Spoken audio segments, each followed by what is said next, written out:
Breaking Bad.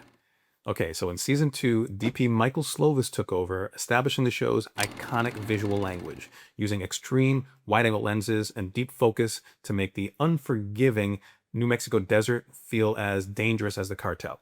So let's break down one frame to show how he used this technique to pull us deeper and deeper into this brutal world.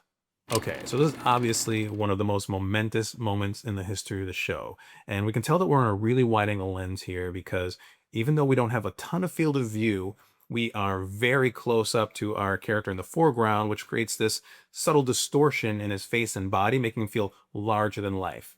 We have a lot of depth of field here, from everything in the foreground to Hank in the middle ground and that post in the background and the sky in the deep background. So that depth of field is also a hint.